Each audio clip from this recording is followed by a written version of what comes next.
You're listening to Don't IEP Alone with special education advocate Lisa Lightner. For more information about Lisa, the IEP Toolkit, and more ways we can help you in your process, go to adayinourshoes.com. Now back to the show with your host, Lisa.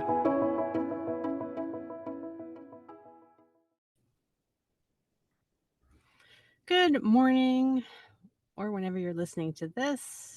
I'm Lisa Lightner. Welcome to my simple little podcast about IEPs called Don't IEP Alone. I can't believe this. We are in the home stretch of the school year, which is just insane to me. It is just insane.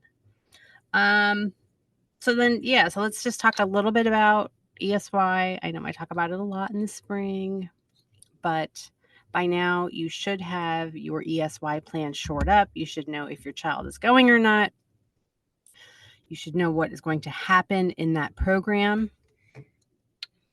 And if you have doubts, if you think that it's not right, read up on ESY. I have a ton of information on my site, and call a meeting to change up their ESY program, keeping in mind that the bar for ESY is pretty low. It's not a time for your child to catch up. It's for them to prevent further regression, blah, blah, blah. So anyway, and my number one piece of advice is don't ruin everybody's summer if the ESY program isn't meaningful. If you don't have it in you to fight right now and fight with your district about the program, the schools are not allowed to, in practice, I'm not going to say it doesn't ever happen, but the schools are not allowed to retaliate or hold it against you if you are offered ESY and you turn it down. So I think that many parents, we get so wrapped up in trying to get more and more and more for our kids because we feel they're not getting enough, that we're deathly afraid of ever turning anything down. But don't be. I know that most parents work outside of the home. That's just society today. But if you are a teacher or if you are a stay-at-home parent who does not work outside of the home in the summer and you have a little bit more flexibility and freedom, don't discount the value in doing things as a family. Don't discount the value of going to parks and going to shopping malls and local community pools and things like that, where there's much less pressure and much more, room to make mistakes in a safe space. So I have not done ESY with my child a couple of times. I turned it down. It just wasn't for us. And thankfully, here in the Philadelphia area, I don't know if it's everywhere, but we have this wonderful program called Access where we can get into all these different places in the Philadelphia area for $2. So my schedule slows down significantly in the summer. And so that's what we did all these museums and things like that, free library story time because they were little things, things like that have tremendous value. It doesn't always need to be school all the time. Don't discount what you are able to create and do for your child. Speaking of, so this was kind of a weird thing. Sometimes I just forget, my child has been in an out-of-district placement because that is what is appropriate for him. And he's been in this placement since kindergarten. He's just been there so long that's just our reality. And I just kind of, like I said, I just forget things that go on. But he still is enrolled in my district because it is his IEP placement. And of course, my LEA is still my home district where I live. Sometimes they just forget these weird things and we get emails that we really shouldn't be getting because he's not in the district. He's never attended a building in my district. And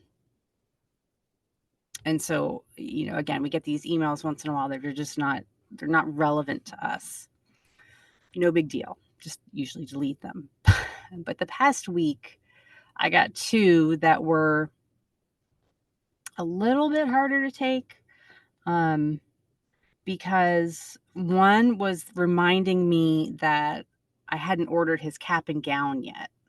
And they were like, hey, we have you on the list. You haven't ordered a cap and gown. And then the next one, several days after that, was that my family we hadn't told them how many tickets we needed. I think they still do our graduation at the University of Delaware because it's a much bigger space.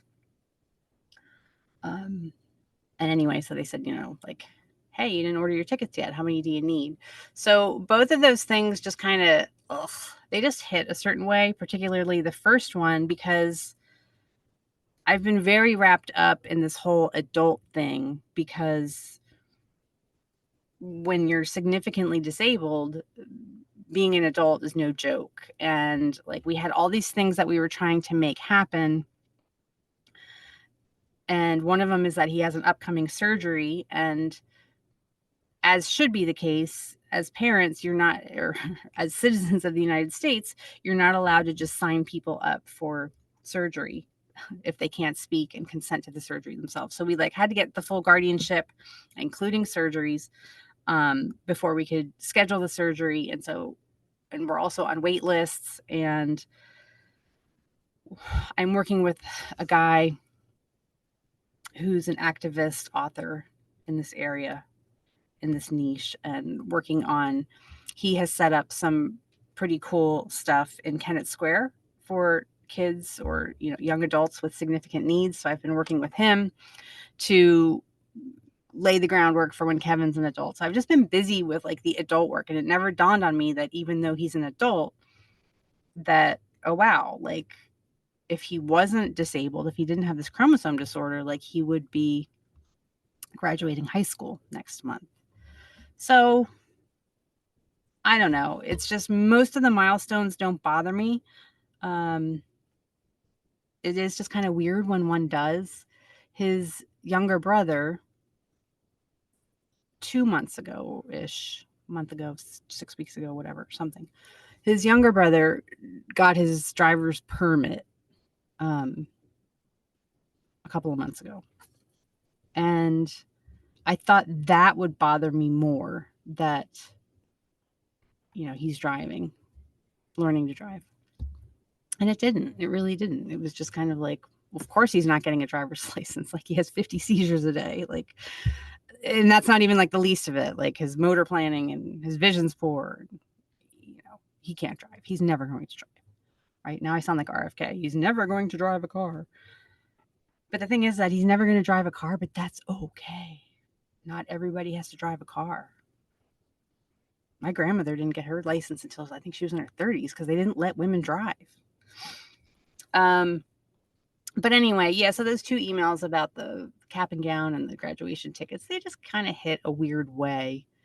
So I just wanted to send a shout out to the parents out there who are similarly situated when those things happen. It's just weird. And don't let anyone tell you how to feel. There's just a lot of dissension right now in the autism community.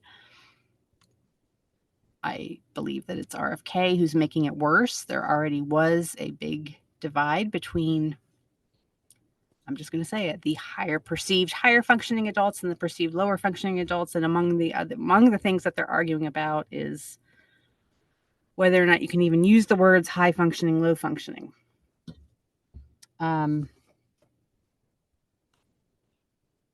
But it's just a weird time to be a parent in this space, because it feels like we don't have anyone listening to us, fighting for us, but you do. I'm so tired of the argument over what to say. Oh my God, I left a comment on I'm so glad April's over, but all these reminders, oh, the puzzle piece, don't, and I get it. And then I said, it's such a privilege to be able to argue over a puzzle piece.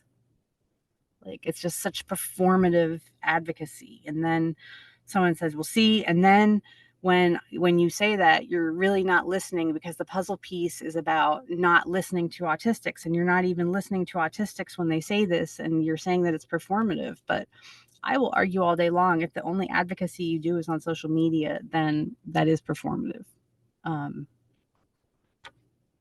Because we need real change, we need real fundraising, we need real research, we need real people contacting their legislators every single day. If you argued with someone on social media about the puzzle piece, but you didn't take a moment out of your day to contact your legislators about the demolition of the Administration for Community Living, which was an agency designed to keep people out of institutions, give them job training, give them supports and things like that for autistic adults. So if you argued for one but didn't act on the other, then yeah, it's just performative.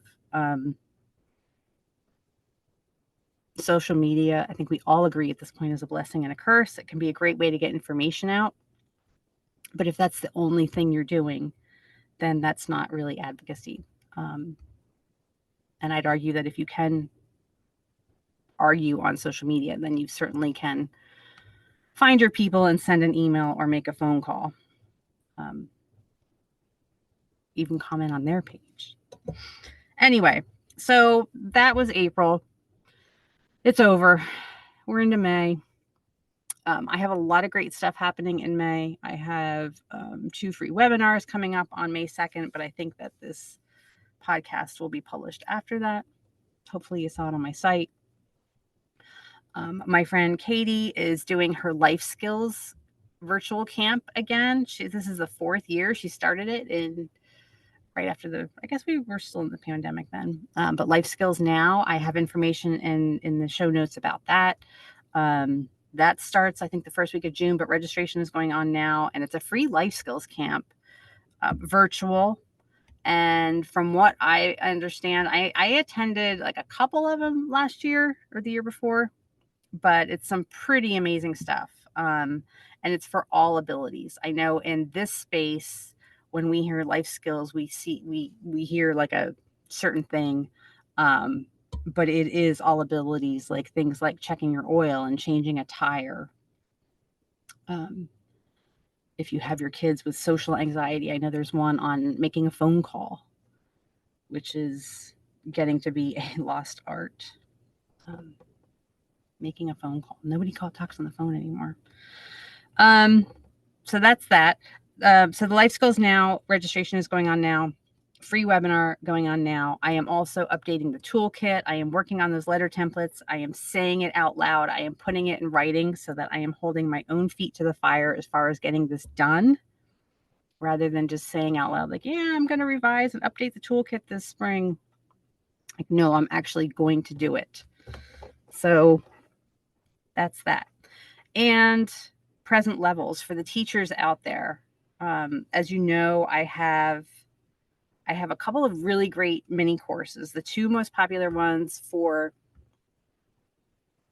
people, the one for teachers is the $7 course on IEP data collection.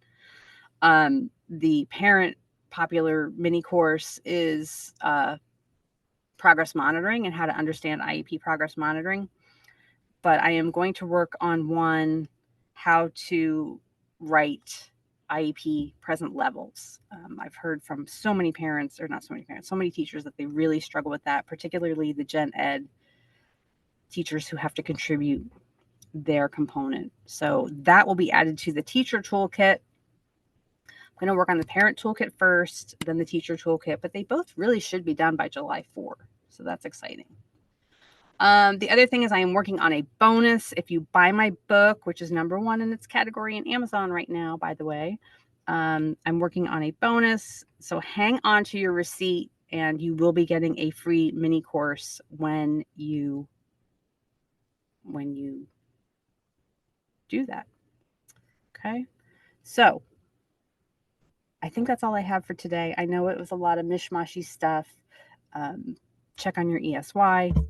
Sign up for Life Skills Now. Yeah, and that's it. And hang in there. I know that this is a really rough time in this space. Even if the disability community right now were all united, it would be a really tough time to be a disabled person or a special needs parent. And we're not united. We have a lot of people who think that this clown is going to be our savior. I am not in that camp. I have seen nothing over the past 50 years from anyone in this administration that says that they care about disabled people. So I have no reason to have hope that they're going to fix this or help us now. Leopard doesn't change his spots. So anyway, hang in there. It is a tough time to, again, be in this space, but know that you're not alone. Know that I get dozens of DMs, emails, comments on my Facebook posts, things like that from people all across the nation every single day who are having all kinds of feelings like we all are. But we'll get through this. We will get through this. Never, ever, ever doubt the resilience of moms like us, right? So hang in there and enjoy the rest of your day.